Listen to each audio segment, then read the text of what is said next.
os conceitos, né, as ferramentas que a gente costuma chamar de Web 2.0 permitiram um grau de participação dos leitores antes nunca imaginável, né? Então, a gente se viu, de certa forma, obrigado a acolher esse conteúdo cada vez mais intenso, cada vez mais valioso, né, cada vez mais interessante para a gente, e dar o tratamento mais adequado possível para ele, né? E isso acabou mudando muito as nossas rotinas, né? A gente começou a criar funções nos jornais que antigamente não existiam, né? Como, por exemplo, equipes dedicadas à interatividade, como é o caso da equipe na qual eu trabalho lá no Globo, né? E o tratamento desse material todo mudou o noticiário, né? A gente hoje tem, junto das notícias feitas pelos jornalistas profissionais, uma série de conteúdos, sejam eles noticiosos ou opinativos, produzidos pelos leitores, né? E esses conteúdos a gente percebe que é fundamental que a gente valorize eles cada vez mais, né? Porque os leitores pedem isso, né? Se a gente não entregar isso que os leitores querem, de certa forma a gente vai estar se afastando do nosso público. Então é primordial que a gente consiga fazer isso da melhor maneira possível.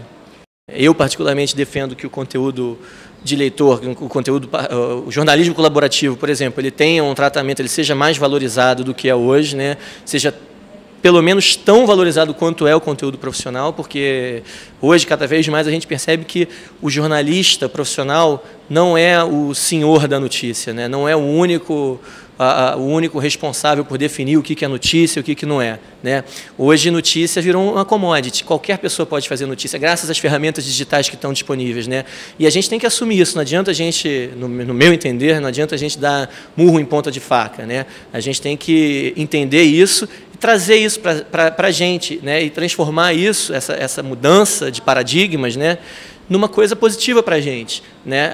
Ainda existe, sim, uma reação grande, ainda existe uma corrente de opiniões que defende que o conteúdo de leitor jamais vai ser tão relevante quanto o conteúdo profissional. Eu tenho minhas dúvidas. É óbvio que na verdade, não existe melhor ou pior, né?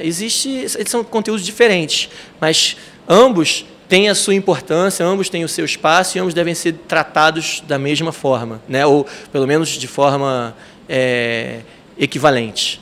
Hoje qualquer pessoa pode gerar informação, né? Então, assim, a forma pela qual o ser humano se relaciona com informação e com notícia mudou radicalmente, né?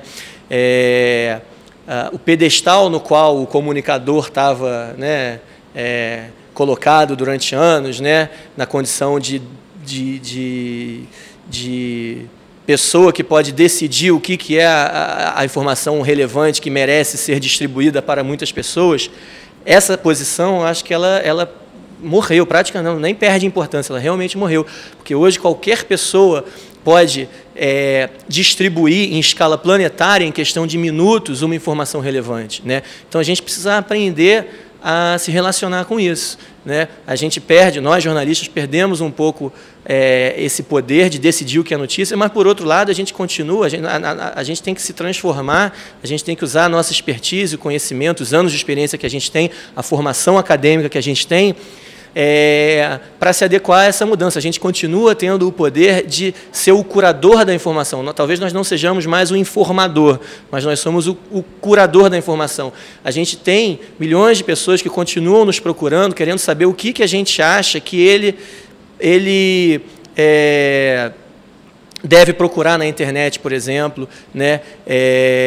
A gente tem milhões de pessoas que, justamente por confiarem, por acreditarem no nosso trabalho, enviam as informações que elas julgam importantes para que a gente publique. Por isso que é muito importante, no meu entender, o conteúdo interativo num site grande de notícias, né? Porque se o leitor manda uma notícia para a gente que ele julga relevante e a gente ignora aquela notícia, não dá o devido valor, o leitor vai se frustrar e ele provavelmente vai deixar de ser nosso leitor e vai procurar um outro veículo que preste esse serviço para a gente, para ele, né?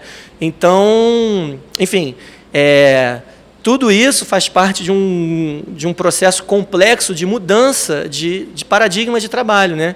Que a gente precisa se adequar. Essa é a minha visão. Acho que não adianta a gente querer insistir que o modelo tradicional pode persistir, porque eu acho que já está mais do que evidente que a revolução digital derrubou completamente o método tradicional de se produzir notícia, de se transmitir notícia e, inclusive, de se conceituar notícia, né? Quer dizer, mudou tudo, então a gente tem que mudar também, né?